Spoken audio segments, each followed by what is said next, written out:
Hello and welcome to the Everything is Black and White podcast, joined by our football editor, Mark Douglas, ahead of Newcastle's trip to Arsenal on Monday evening. Mark, it's been an interesting week, to say the least, following that defeat to Sheffield United. What did you make yesterday of the way Steve Bruce, came out? He answered questions over criticism and what happens next. What did you make of what he said? What stood out for you? Well, I think he is honest. I think you can't deny that. He's quite happy to answer questions directly about his own future. He admitted that performances hadn't been particularly good. I don't think you can knock him for his honesty. But I think again, we're in a situation where Newcastle fans are going to pick out what he says, and there are a few things I think in there that are slightly, I think it's worrying the right word. It's more, we've almost got to the point where it doesn't really matter what he says. It's more about what the team do. But then when you have a situation where he's saying things like, the team are poor, the gloves are coming off, I'm going to do it my own way.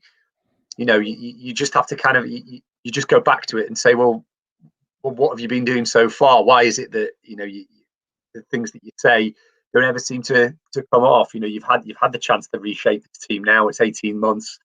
This is all on you. And I think that's maybe where it becomes slightly troubling. I actually thought, it was better doing it the way that he did it than being overly defensive, which was the case before the Manchester City game, which I didn't think really was necessarily the right way to do it when they were in a bad run. I think you come out all guns blazing when you start winning games after you've been in a bad run. But I didn't think that was good. But yeah, I mean, I think there's more quotes to come out tomorrow as well. And the problem is, I think in some ways Steve Bruce is, he came into management in an era where it was before social media. It was before the kind of the overanalyzing of everything, including press conferences. And I think he's kind of a throwback to that era. Really, he doesn't I think he just says what's on his mind. He sort of comes across, and it's he's not really he hasn't really got filter in that way. He'll just say what he thinks, and sometimes I think it is used to stick to beat him. And look, if they were winning games, it wouldn't matter. Rafa Benitez sometimes said some things in press conferences which were a bit strange, but generally speaking, he was usually on a decent run of games. He also had the fans behind him, so it didn't really matter. The differences with Steve Bruce is that it's just back to the Alan Pardew days, isn't it, where every quote was kind of analysed, and I don't think many managers would stand up to that kind of scrutiny. But when you see what Steve Bruce is saying, it doesn't always make a lot of sense. I think is the truth when they're losing games. So what can you do? I feel for him really, because the media scrutiny on you as a Newcastle manager when you're losing games is quite big. And I think probably 50% or 60% of what he says is it's just kind of what's on his mind at the time. He's not necessarily it's not quite as profound as it looks when I don't know whether this makes any sense, but when you take it void from the kind of setting of press conference, it doesn't look that great. But probably in a press conference, it makes more sense. It's more of a flow, a stream of consciousness is what a manager like him's about. I'm saying that because I've been in a lot of press conferences. I know how these things work. It doesn't tend. It looks really bad. It's probably not. If you're in the dressing room or you're in the press room, it maybe doesn't feel quite as bad as when you take the quotes on their own. So I don't read too much into what he says. But by the same token, it's how he's being judged at the moment, and in that respect, it doesn't look great. Sticking with the comments where he said, it's time to do it my way, the gloves are off. A lot of fans saying, well, has he just thrown the players under the bus there? And what's his reasoning behind that? I know Lee Ryder, there's a podcast up on our channel, and he says he thinks maybe it might be trying to get a response out of the players. Is that the way you see it as well? Because you can understand the questions from fans asking, well, is that really the best way to go about righting the wrongs of Tuesday against Sheffield United, by essentially saying, I've given them the instructions, or I've tried to do this and that, and it hasn't worked. So now it's my way or the highway. I think he's a player's manager. When he came in, he made he made a beeline for some of the senior players. He gets on, I think there's always been a good relationship between him and some of the senior players. He's given a lot of them new contracts. And, while on one or two of those occasions I've said, great, it's great to get senior players, more experienced players signed up for long-term deals, you also now have to question how difficult it's going to be to get rid of some of those players who I think the club are starting to think, well, actually, maybe we need to move them on in order to refresh the squad. The problem is for Steve Bruce, when he is a player's manager, when he's kind of, he's almost tried to get them on side and get them playing and believing that, if they're buying into what he's saying by him kind of listening to them and taking advice from them. The problem is when the results don't go for you, what are you left with? Because it's not the kind of Rafa Benitez situation where players were kept a little bit arm's length. It's much more of a kind of collaborative effort, I think, between the players and the manager. Look, he is the boss, and he does. He will say he will give them a piece of his mind when he needs to. But I think that was really a reflection on. It's maybe time for me to just not listen to what the players are saying as much as I have. I think when you look at the formation, when you look at the way that some players are being used and other players aren't, I think it's clear how he's trying to manage that group. He's trying to manage in this sort of more collaborative way, which a lot of managers down the years at Newcastle have done. Chris Hughton did that and did it to great effect. He's clearly thought this is there's quite a strong senior group of players there who've their mentality's always been really good. They've got us out of trouble in the past. I'm going to utilize them. I think from what I've heard, Brentford game, I think he felt that some of those players let him down. So maybe that's just a signal that he's going to do it his way. For me, it's a worrying sign. You're 18 months into your time here. You really should have stamped your authority on this team by now anyway. You've had 2 transfer windows, really 2.5 transfer windows to do it. Why haven't you done it so far? And I think that's the issue, and that's the worry for me when it comes to those kind of comments. But again, I'm not sure even how much to take them seriously, really, because I kind of think, well, what is going to change in 4 or 5 days, or however long it is, 6 days to Arsenal? It's going to be roughly similar tactics. It's going to be roughly similar personnel. He might bring 1 or 2 in, but it's not going to change massively. There's not going to be some sea change in tactics and some sea change in personnel at Arsenal tomorrow. It's going to be more of the same. It's going to be safety first. They're going to try and stay in the game for as long as they can, and they're going to try and break with a bit of purpose and win the games. It's going to be. I would be very surprised if he does anything different from what they did against Arsenal in the FA Cup game, because they nearly won that game. They weren't far away from it. So again, it's almost like it's that pressure to say something. It's that pressure to sort of feel like you're sending a message to the players, or you're doing that kind of thing. But really, Steve Bruce, we know what he can do now. He's been in the job 18 months.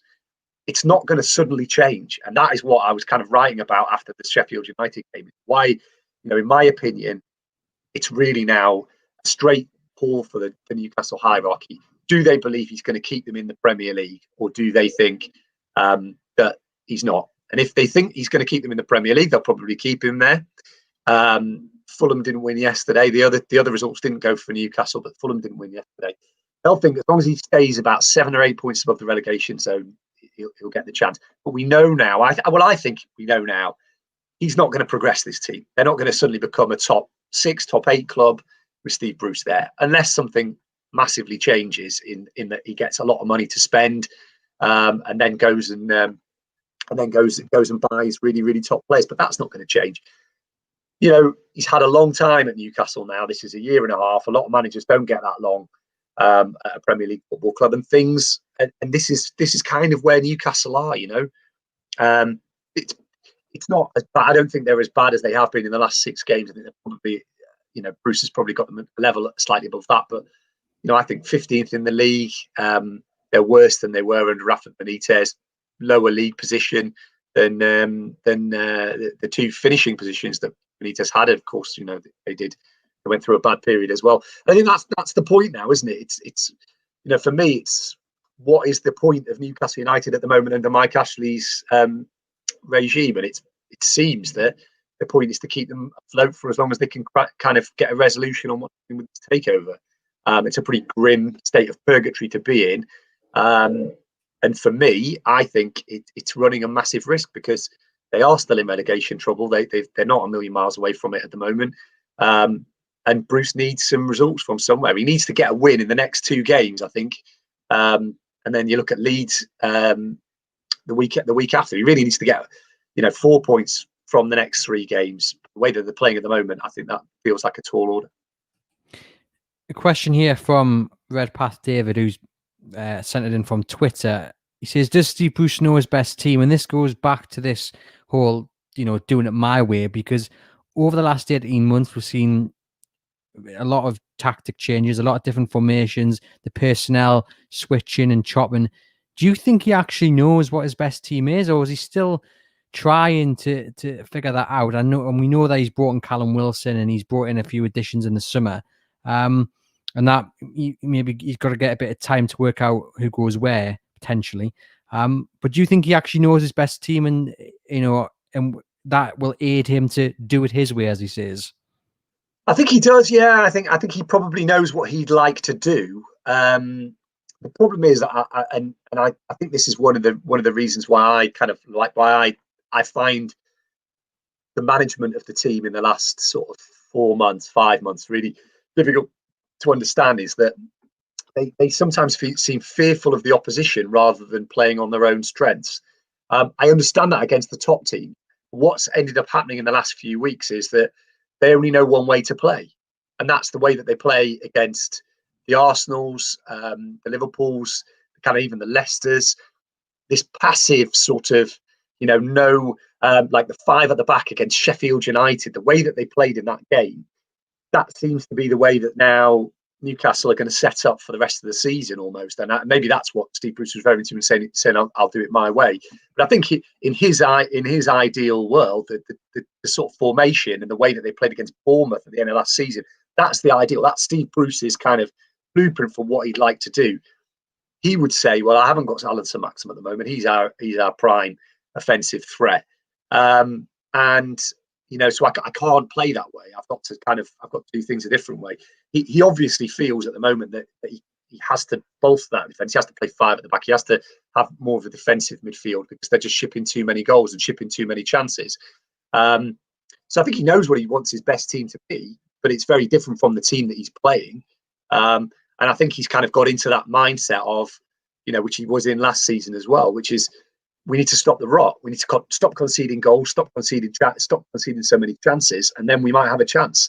But for me, that's a big difference from what they are, and I think that's where it becomes all so muddled. I've never felt with Steve Bruce that there's ever been a grand plan to take them forward. We knew with Rafa Benitez they were going to do what they were going to do at the start of the season, whether they were winning games or losing games. They were going to play a certain way. The players were going to get their instructions, and they were going to be told to keep doing it. And he would have utmost faith in what he did would eventually come good. But with Steve Bruce he's a lot more intuitive in the way that he manages. He changes things almost week by week. Although, having said that, last 4 or 5 games they played the same formation, which is quite defensive. But I don't feel there's a grand plan. I don't feel there's a big plan. He's bringing in players to play a certain way and take them forward.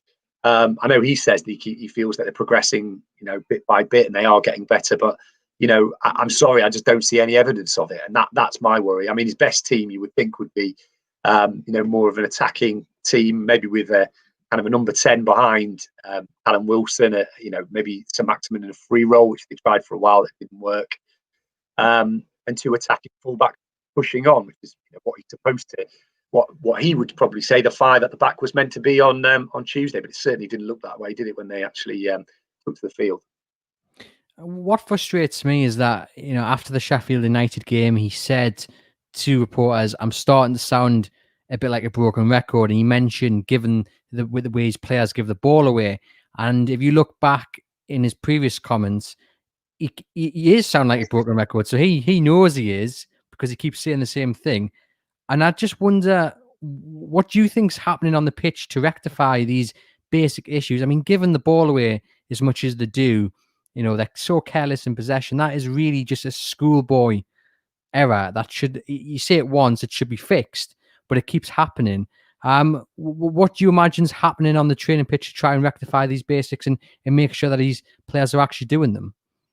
Well, I mean, look, only Steve Bruce and the players can kind of answer that one. And I think when we get into the kind of real behind the scenes training stuff, I think it's, it's unfair of me to speculate on what they're doing at the training ground. And all I can say at the moment is that it feels a little bit like he's trying to find a solution within the players that he's got, and it feels from what he's saying that it's almost he thinks it's a mentality thing. He thinks it's not necessarily about tactics. It's about players switching on, concentrating better, getting the basics sorted. And that's maybe where he differs from a lot of other managers in the Premier League. And that's where, for me, that's the big question mark about Steve Bruce, about appointing somebody like Steve Bruce is, look, you're not going to get, and I don't want this to sound disrespectful, you're not going to get a tactical genius like a Jose or like a Pep Guardiola or somebody like that. You're getting a manager who is, as I said, he's intuitive. He manages on sort of feeling in some ways. He gets the players. He cajoles a bit more out of the players. That's what a lot of managers will say. Not that he can't do tactics. I think he can. But at this level, is he still able to kind of make the changes and the adjustments that are going to improve Newcastle? That's, for me, always been the big issue with Steve Bruce. I know a lot of people watching this right now who've made their minds up about him will say, well, no, he can't do it. He's proven not to be able to do it. And over the last 6-7 weeks, you'd have to say that, that possibly the evidence there is to back up that argument. He is what he is, Steve Bruce, and really Newcastle knew what they were appointing when they got him. And it's probably not somebody who's going to, set up a team tactically that's going to, do what Benitez did. It's not going to be that sort of, everybody knows their job, everybody's clear with what they're doing. It's much more of a, it's much more of a kind of conjuring the best out of the group that you've got by kind of, as I said, getting them to, getting the mentality right, keeping their spirits high, setting them up in a formation that possibly gets the best out of them, those kind of things. So what are they doing on the training ground? Well, probably very similar to what they've done before. And I think that's, ultimately where they stand on for. He's, I think, got a better team than 15th in the Premier League. Look, I'm not saying they're top 8. I'm not even saying that, they're not top 6, but are they better than 15th in the league? I think they probably are. One or two players. I mean, I couldn't understand at Sheffield United why Elliot Anderson didn't play. I couldn't really work that one out. Why, when he'd done really well against Arsenal, he was then out of the team. Matty Longstaff played 3 games over Christmas, and now he's not in the team at all. It's very strange. Jeff Hendrick's not doing it at all, but he's in the team pretty frequently. It's a strange situation at the moment. It feels a bit like they're groping around for solutions when really, by this stage in the season with the players that he's got, you'd hope that they had more of an idea of where they should be. There's been a few comparisons drawn between this season and what happened under Steve McClaren, with Chris Fee here asking, do you think Mike Ashley's leaving it too late to get rid of Steve Bruce like he did with Steve McClaren? I mean, the points tally is a little bit different. They've got a good cushion to the relegation zone. But what do you make of that question? Is it a gamble for Mike Ashley to kind of say, he's safe until we get dragged into a proper relegation battle? Well, I think it's not the same as McClaren, because McClaren they never ever got enough points to get themselves out of trouble. They were never in a situation with McClaren where they were ever clear of the bottom 3. They were always in the sort of bottom 4. I think they were very briefly got out of it around the time they beat Tottenham and Liverpool, but they were in a very competitive relegation fight that year, and they just they never got any momentum at all. Now the difference this time is because Newcastle have picked up points before Christmas, and they even picked up a point against Liverpool. They have that gap, so it is different. But by the same token, if you're talking about making a change, you're going to wait until the team are in the bottom three before you make a change, then I think that's incredibly dangerous, because you've lost any kind of momentum. You're then into a real problem. That obvious that they're not going to be in the bottom three over January. So if you are kind of saying well, I'm not saying that they are saying that they will make a change if they're in the bottom three, but it's clear that from the briefings that everybody's getting that it would have to be something like that for him to go. He's safe as houses apart from that. If by the time you're into the bottom three, then it's almost too late, because you've got no transfer window to change things around. We saw what happened with Rafa Benitez, a real world-class manager who came in and wasn't able to make the differences quick enough. So I think really they would have to make a decision in the next 2 or 3 weeks, probably from the next 3 games. If he loses all 3, it'll be interesting to see whether Newcastle then look at it and say, look, we need to protect our investment here, or whether they just let him continue and say, look, we believe in him. They have generally backed managers. Every time that they've had to, they've backed a manager, even to their kind of detriment. They did it with McLaren when it was far too late to make a change. They did it with Benitez when it was the right thing to do, and obviously did get them out of trouble. Not that they could have afforded, I don't think, to sack him at the time. I think the problem is that there's just no appetite whatsoever to go out and try and get a new manager in. There's no appetite to sack him. There's no appetite to make those wholesale changes while there's such a state of flux at the football club. For me, the bigger question, really, if you're studying the football club, is that manager going to take you forward, or is it going to be at best where we are now and at worst into a relegation fight? If that's the question, no other football club in the Premier League would be happy to be on a downward spiral for as long as Newcastle potentially would be if they got to the end of the season and they're still struggling. But that's up. That's what makes this situation so different. If it was just a question of Mike Ashley's here, he's not going anywhere, he needs to keep the football club ticking along and improving, then I think there probably would be more questions about him. Because we're in this situation where he is trying to sell the club, I think Bruce's remit is simple: to keep the team in the Premier League and hope that by the end of the season there's new buyer, there's new owners, and it's somebody else's problem. Problem with that is at the moment we don't know whether the takeover is going to happen.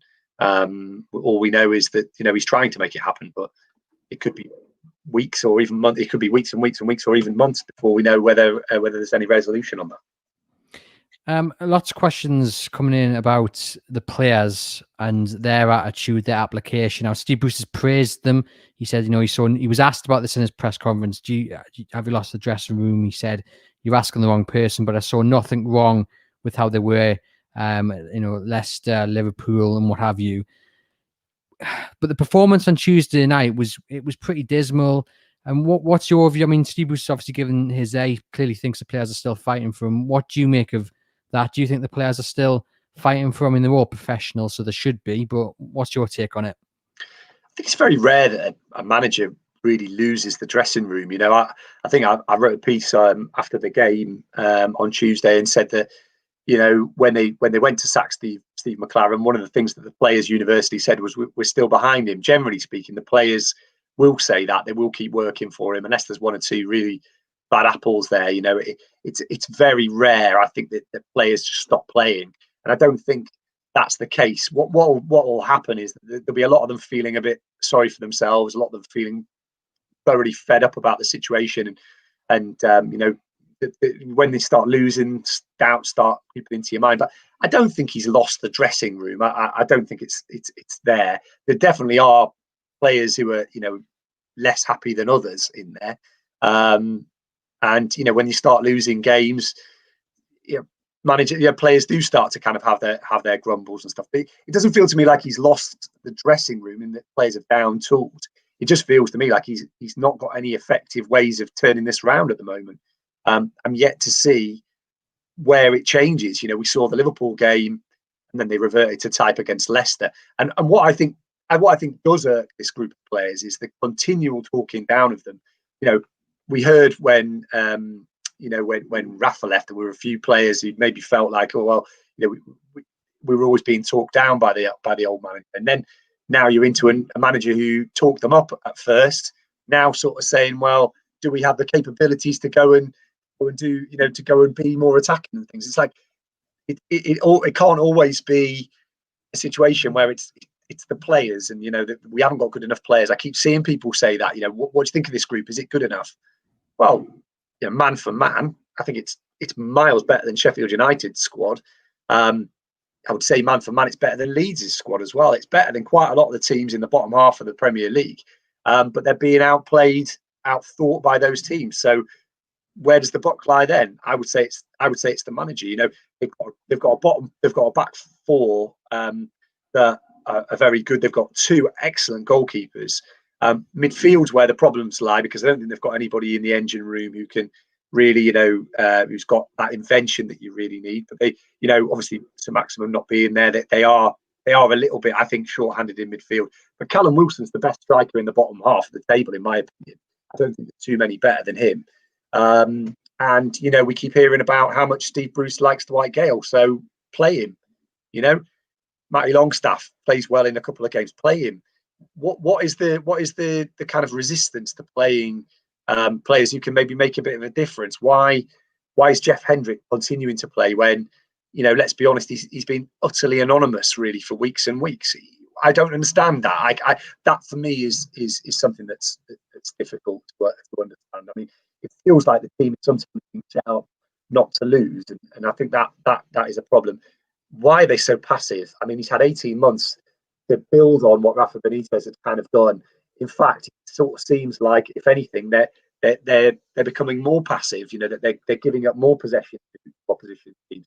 And as I said at the start of this, it's not just top teams; it's also the teams who are around the bottom. So, I think massive questions for the manager at the moment, and huge question marks for me over whether he's the right man to take Newcastle forward. Obviously, Arsenal tomorrow, it's going to be a difficult game. We've got a question here from JW Mousen, who says, how many more defeats, Mark, do you think will be allowed to go amiss before Steve Bruce is shown the door? I mean, again, it just comes back to the understanding that until they're dragged in, he looks like the job is pretty much safe. Yeah, I mean, that's that. The problem is you just don't know what is going to spark a kind of real conversation in the boardroom. It's clear that those conversations haven't been had at the moment. I will say it was very similar to when John Carver was the manager for that interim period. He had support right through, and then they lost against Leicester. I think it was a few weeks before the season finished. You had the situation with Mike Williamson where it all started to go wrong. And then I believe there was a conversation at the time about whether to bring somebody in to either help him, or I think maybe there'd been an offer to step aside if they could find somebody in. It was all, so those conversations do happen, and it does change. And I think to say that, look, he's safe if they lose the next 5 or 6 games is too much. I don't think that's necessarily the case, but it depends, I think, probably how they play in the next 3 games. If they lose as badly as they did against Sheffield United on last week tomorrow, then there's a massive question mark if they do that several times in the next few weeks, because you would start to say, look, if they get dragged into problems at the bottom and they're not playing well, and the signs of that he just hasn't got an answer, you'd think there would be a conversation there. But their natural inclination is to back a manager and to just keep him going, because I think that's very much Lee Charney's philosophy. He likes to, he doesn't. I don't think he's a kind of an MD who goes in for making big changes and things. He did it once with Rafa Benitez, of course, but maybe he had left it too late there with Steve McLaren. So I would say that if they lose 5 or 6 in a bounce, or 4 or 5 on the bounce, and the teams below them are starting to catch up, then there's going to start to be conversations. If he keeps losing matches, he's not going to be safe when the only remit he's got is to keep the team in the Premier League. But at the moment they're just sort of saying he's he's safe, he's going to keep getting the job. And I think part of that is because, he's one of they know he's happy to kind of accept the fact that they're not going to do a lot in January. And maybe a manager coming in would want money and would want to change things. So, depressingly, I think that maybe one of the reasons why Steve Bruce is safe is because, he's aware of the kind of limitations of the job, and a really top manager wouldn't be prepared to come in and accept that. Arsenal tomorrow, then we've got David Stratton here saying Arsenal are a very average team. Newcastle held them in 90 minutes in the FA Cup. They arguably should have won, and that tie in normal time. And I agree with David there. He says there's no reason why Newcastle should be scared of Arsenal. The only thing going off in my head is the way they're performing against Sheffield United in weeks prior to that as well. What do you make of Newcastle's chances tomorrow, Mark? Well, they've got a chance, because I think David's absolutely right. Arsenal they're not the Arsenal of 3 or 4 years ago, are they? They're not an Arsenal team where you'd kind of worry that you'll go there and get steamrolled by them. They look pretty disjointed. They didn't have a great result in the week. They were, they've been beaten at home by Burnley. I know they're in slightly better form than they were then. But we saw in the FA Cup game that they're there to be got at. They're a team in transition, and Newcastle could, if they went there a little bit on the front foot, who knows what could happen. As much as we're talking about how terrible Newcastle have been for the last few weeks, they did get that point against Liverpool where they dug in, they played much better, so it's always there for them. I think what Steve Bruce will be hoping tomorrow is that he'll be channeling all the negativity that's been expressed towards his team. He'll be looking at all the things that have been written about them. And he'll be telling his players, look, it's us against them. Nobody wants us. We're being kind of written off. Everybody's telling us how bad we are. Go out there and show us a response.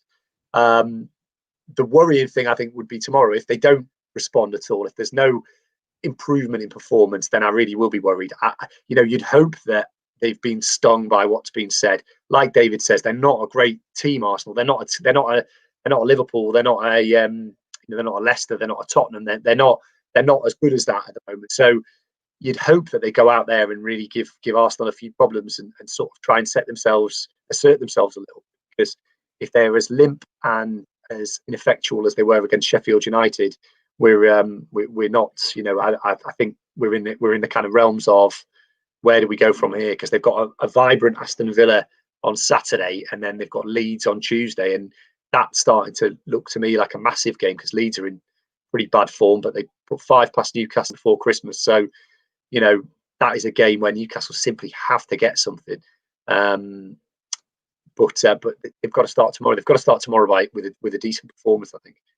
Just before we finish off on our 2 favourite topics, the transfer and doing the takeover, would you change anything tomorrow, Mark? Any personnel, the formation, the setup, if you were picking the side? Yeah, I think you've got to, haven't you? You can't go with this sort of 5 at the back formation, which they've not played well with it in the majority of the last few games. It doesn't tend to be working. It doesn't seem to be working. I think personnel wise, I'd look at bringing Matty Longstaff back in. I'd certainly consider giving Callum Wilson some support up front as well. I mean, Wilson's been an interesting one, hasn't he? Because I don't think I've been so effusive in my praise for him. He's been excellent so far, but he's been a little bit off the boil last few weeks. Missed a couple of chances. So maybe he needs a bit of support as well. He's maybe not. You can't rely too much on him to score the goals, the goals that are going to get Newcastle the points. Maybe they need a little bit more than that. I would change. Yeah, I would change to a kind of more of a 3. More of a. I don't think they necessarily need 5 at the back. I think they can play with 4-4-2. Or alternatively, if they're going to play 3 at the back, then they need those 2 fullbacks. They need those 2 wing backs to be pushing on. Why not go with Jolinton and Wilson in the way that they did against Crystal Palace? Those 2 seem to play quite well together. And if you're not going to bring Jolinton back in, because admittedly he hasn't been brilliant the last few weeks, then why not give Dwight Gale a go alongside Jolinton? I'd like to see them, show what they're all about by doing that. To me, that would be a more, would be more of a show of its intent than we had on Tuesday. Into the transfers, then we know that Newcastle are looking at loan deals if any at all. We'll kick start with this question though from Ian, and he just asks, why don't Newcastle pay off the likes of Lazar and Save, who've 6 months left and aren't even used in our reserve side? Well, it's a good question, and I think that there's the reason is probably just because they're hopeful that they might actually be able to get some takers for them. I would think that probably with Atsu, that was the situation. Save and Lazar, I have no reason. I mean, I would think that possibly with Save, it's probably the cost of the contract. He's on a very big deal at Newcastle United, a silly deal, really. I mean, way too much for what he's worth. Lazar, once again, are they maybe just looking for the slight possibility that they might get some money for them? Obviously, they got that with Rolando Aarons going to Huddersfield. I don't know. I mean, look, Newcastle United have been, I think they've been quite cautious in the transfer windows that I've known. The fact that those two players are still there baffles me. There must be an economic reason. I'm assuming it must be more expensive to pay them off than it is to keep them on board for however long. But yeah, I mean, those two have been big mistakes of the past, and Newcastle are still paying for them. So I believe that the fact that they're on the wage bill is kind of hampering some of the efforts to bring players in. And there's certainly been no massive interest in either of them or Christian Atsu so far. So it may just be that you'll get towards the end of the window, and people will and people might start to look a little bit at them. But I think with Save in particular, he's just going to be released at the end of his contract. I mean, what an incredible deal that's been in terms of costing Newcastle. It's been farcical, really, hasn't it? It's going to be quite the story when he does eventually speak about what went on, because he's still a big member of the squad. He's well liked. It's certainly going to be interesting to hear what he has to say in due course. In terms of incomings, Mark, loan deals look like the one. Can Newcastle, if they don't manage to get someone in on loan or they don't buy anyone, can they afford that? Can they take that risk and that gamble? Going into the close of the season. I think no. I the problem is that normally I'd be sort of screaming from the rooftops to go and sign players, but I do have some sympathy with in this sort of strange season. I mean, we're talking about revenue being wiped off all Premier League clubs. You're not seeing any club really going out there and doing much business. Could they go and get? They could go and get a loan, couldn't they? I mean, other clubs have done it, gone out and got loans to cover some of the shortfall in revenue in order to maybe go and do a bit of business. I think that the loan situation, I think actually, I have to be honest, I think the way that they're approaching the transfer window is sensible in this time. They did do some good business in the summer, or it looked like good business at the time. Obviously, the players haven't yet, apart from Wilson, haven't really come through yet. But I think it's difficult to really hammer them too much for not going out and signing players when so much money has been taken out of the off the bottom line. I think they're right to sort of look at loans. They're right to live within their means. I feel a little bit like, look, the squad is good enough to finish, to not get relegated. They've got goals in it. They could really do with a midfielder. I think that would be my main. That'd be my main thing. But I don't think they're actually in desperate need. I think that if they get a midfielder, that's what they need. But I don't think it's like the dire straits that they were when in the McLaren season, where they just weren't scoring enough goals. They're not scoring enough goals at the moment, but it's not because they haven't got players who can score goals. They've got Callum Wilson, who is, massive. I just don't think that they're being used in the right way. So ideally, you'd like them to go out and sign players, but you've got to be aware of what's going on in the wider world. And is it realistic to sort of think that they're going to go out and spend £20 million, £50 million this summer, this January? Probably not. And when no other club is doing it, then you sort of, that answers your question about whether it's realistic or not. So I think probably we'll look to, obviously, this time next week, getting towards the end of the window. I think there will be some movement in the last week of the window. There's certainly the chance, but I mean, how many players have moved this month so far? Not many. It's been extremely quiet, and I think it's probably going to continue to be quiet. at least until the last week of the window. It's a shame, really, because obviously there would be the opportunity with what's happening in France at the moment to go and get some good players from there. But I'm just not sure that Newcastle have the budget at the moment. Obviously, if they had been taken over, I think that would have been a totally different situation. And again, they could have really made hay. But let's not dwell too much on what ifs. Well, that leads us nicely into the final question. It is on the takeover. In the notebook this weekend, it focused on what relegation potentially might mean for a takeover.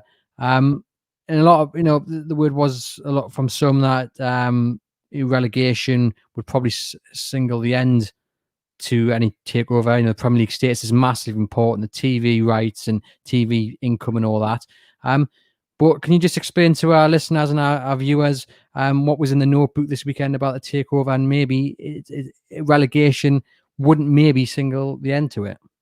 No, I mean, all I can go on is what was being said in the summer and the spring, because we haven't yet had a chance to run it past anybody.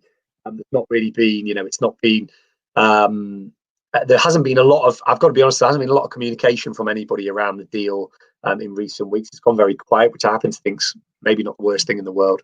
But all I can say is in the spring and summer, they weren't safe when football went into lockdown, and the word was, we will still do the deal. We still believe in this football club. We still believe in the potential of the football club, and we'll still do the deal. So I think anybody saying it would kill off Takeover is definitely not right. But I think it would mean that it would be a massive downgrade in the price of the football club. So if that's the case, then you then get into would Mike Ashley take would Mike Ashley take the amount that it would wipe off the football club as an asking price? That's the big question. I think that you have to ask about the takeover. But I think, given all the work that's gone into it, and given how desperate they are to get the football club, the people involved in the consortium, I don't think it would make a difference. I think it would require their business plan to be rewritten. But I think they'd still want that. They'd still want Newcastle United, because they'd still feel that the potential is for Newcastle to really be a force in English football with the right money put in, and people with extremely deep pockets involved in it. You'd hope that there's going to be a resolution before the end of the season, because it can't drag on like it has done for a long time. And I think it's actually been damaging, to be honest with you. While it's positive that the deal isn't dead yet, it's also a negative that we are where we are in January of 2021 and still without a resolution in this situation. It means that, like I said earlier in the broadcast, if you have the manager situation, you view everything through the prism of, maybe this takeover could go through. And that is not a good way for a football club to be when it's been like this for over a year now, that the football club could be taken over by somebody who could transform it. But here we are, and it's still Mike Ashley. It's still the same old problems. It's still the invisible hierarchy who don't talk, don't communicate, and still the same old fan base being just as annoyed as they were, just as frustrated, I think, as they were this time last year. Well, we'll finish quickly. 2 quick fire questions from some of our viewers. We have one here from Derek, and he says, is he wrong? Our current squad, especially with Alan at maximum, is easily good enough to be in the top 10. So in a sentence, your view on that question? I don't think it's a top 10 squad, definitely, but it is a better than a relegation battle squad. There we have it. And then we also have a lot of support in the comments for Matty Longstaff. I think you've already mentioned that, but Gail and Wilson up top with Matty in midfield tomorrow against Arsenal, something I think you've already kind of alluded to. You wouldn't be totally against seeing that on the team sheet tomorrow. No, I think that's a good idea. I think he needs to send a message in his team sheet. He needs to send a message in his in how he sets the team out, and best way of doing that is by putting more attacking players on the pitch.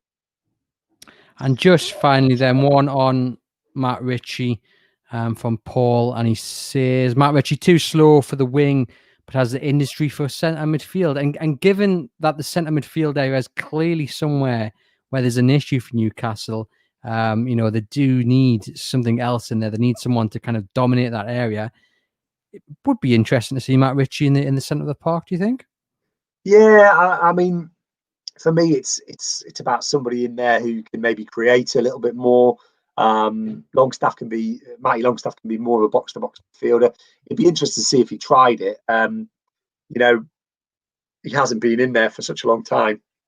I mean, you know, again, it's another option. It wouldn't be necessarily what I would do. Let's put it that way. But yeah, we'll see. There we have it. Well, Mark, thanks for joining us. To you guys listening and watching, thanks for tuning in. Please remember to like and subscribe, whether you're on YouTube or listening later on the podcast. And we'll bring you live coverage of Newcastle's game at Arsenal. Lee Ryder will be down at the Emirates tomorrow evening. So head over to chroniclelive.co.uk for all the build-up, live match action, and post-game analysis. Thank you very much.